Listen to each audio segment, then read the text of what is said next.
ناظرین السلام علیکم۔ آخری چٹان کے اگلے پارٹ کے ساتھ حاضر خدمت ہیں۔ 8 دن کے بعد مسلمانوں کی فوج چاروں طرف سے یروشلم پر یلغار کر رہی تھی۔ سلطان صلاح الدین ایک سفید گھوڑے پر سوار حملہ آور فوج کی رہنمائی کر رہا تھا۔ وہ سپاہی جسے سلطان نے سب سے پہلے کمند ڈال کر قلعے کی فصیل پر چڑھتے دیکھا یوسف تھا۔ اوپر سے تیروں اور پتھروں کی بارش ہو رہی تھی اور یوسف سر پر ڈھال رکھ کر اپنا بچاؤ کر رہا تھا۔ فصیل پر پہنچنے کے لیے اس کی کامیابی کے امکانات بہت کم تھے۔ سلطان نے اپنے دل میں کہا، اگر یہ فصیل پہ پہنچ گیا تو میں اسے اپنی تلوار انعام میں دوں گا۔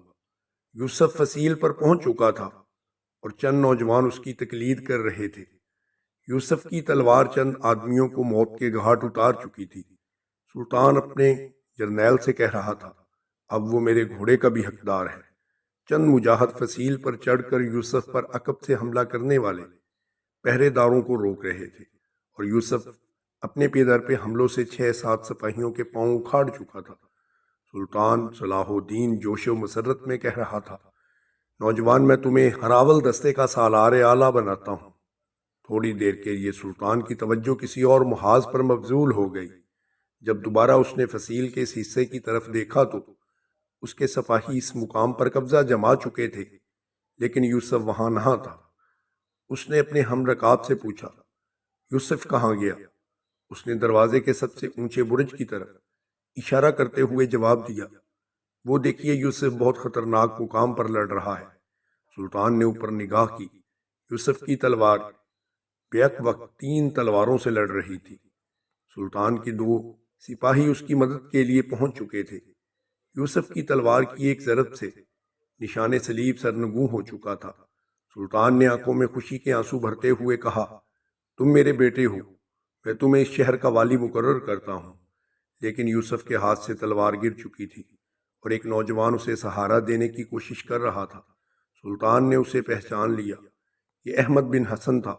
سلطان کے سپاہی اندر داخل ہو کر قلعے کا دروازہ کھول چکے تھے۔ دشمن ہتھیار ڈال چکا تھا۔ سلطان کا گھوڑا بھگاتا ہوا قلعے کے اندر داخل ہونا اور گھوڑے سے اتر کر اپنی فوج کے چند افسروں کے ساتھ جلدی سے برج پر چڑھ گیا۔ یوسف کے جسم پر زخموں کے کئی نشانات تھے۔ احمد اسے اپنی چھاگل سے پانی پلا رہا تھا۔ سلطان فرش پر گھٹنے ٹیک کر اس کے قریب بیٹھ گیا۔ اس کی زرہ کھلوا کر اس کے زخم دیکھے۔ اس کی نبض پر ہاتھ رکھ کے مغموم لہجے میں کہا، بیٹا، میں تمہیں شہر کا والی بنا چکا ہوں۔ شاید تمہارا عہد حکومت بہت مختصر ہے۔ اگر شہر والوں کے لیے کوئی حکم نافذ کرنا چاہتے ہو تو جلدی کرو۔ یوسف نے پہلے سلطان کی طرف اور پھر احمد کی طرف دیکھا اور بالآخر اس کی نگاہیں لوٹ کر لٹکتے ہوئے صلیبی جھنڈے پر مرکوز ہو کر رہ گئیں۔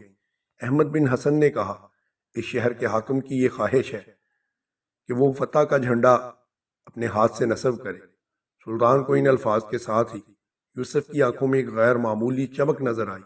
سلطان نے دوبارہ اس کی نبض دیکھی اور ایک سپاہی کو جھنڈا لانے کو کہا۔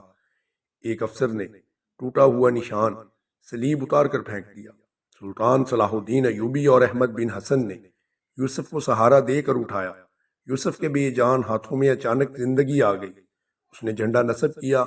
اس کے ہونٹوں پہ مسکراہٹ تھی، وہ مسکراہٹ جو صرف خدا کی راہ میں شہید ہونے والوں کو نصیب ہو سکتی ہے۔ اچانک اس کے ہونٹوں سے یہ الفاظ نکلے، زاہدہ، یروشلم فتح ہو چکا ہے۔ سلطان کے حکم سے یوسف کو شاہی محل کے ایک کمرے میں پہنچا دیا گیا۔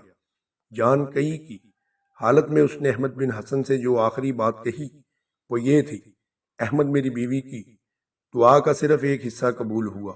میں یروشلم کی فتح کی خبر لے کر اس کے پاس نہ پہنچ سکا، لیکن قدرت کا ایک رازاب میری سمجھ میں آ رہا ہے۔ زاہدہ بغداد میں نہیں، کسی اور مقام پر میرا انتظار کر رہی ہے۔ وہ اس دنیا میں ہوتی تو یقیناً میں بغداد پہنچتا۔ جھنڈا نصب کرتے ہوئے یہ محسوس کر رہا تھا کہ وہ مجھے دیکھ رہی ہے۔ تم بغداد جاؤ، اگر وہ زندہ ہے تو بغداد میں سب سے پہلے یروشلم کی فتح کی خبر سننا اس کا حق ہے۔ اگر وہ زندہ نہیں تو میں اپنا بیٹا تمہیں سونپتا ہوں۔ اس نے یہ کہہ کر آنکھیں بند کر لیں اور خفیف سی آواز میں دہرانے لگا، زاہدہ، میں آ گیا ہوں۔ یروشلم فتح ہو گیا۔ میں نے جھنڈا فتح کا اپنے ہاتھوں سے نصب کیا۔ اس نے دوبارہ آنکھیں کھولی، سلطان اور احمد کی طرف دیکھا، لیکن ایک لمبی سانس کے بعد اس کی آنکھوں کے سامنے موت کے پردے حائل ہو چکے تھے۔ سلطان نے کہا، احمد تم فوراً بغداد جانے کی تیاری کرو، میں تمہیں کچھ رقم یوسف کی بیوہ کے لیے دیتا ہوں، اگر وہ خدا نخواستہ زندہ نہ ہو تو میں اس بچے کی پرورش تمہیں سونپتا ہوں۔ احمد بن حسن نے کہا، میں تیار ہوں، اگر آپ کی اجازت ہو تو بغداد کے ایک سپاہی کو جو یوسف کا پڑوسی ہے ساتھ لیتا جاؤں۔ دوستو، اگلی قسط میں کیا ہوا سننے کے لیے ڈسکرپشن میں دیے ہوئے لنک کو کلک کیجیے اور ہمارے چینل کو سبسکرائب کیجیے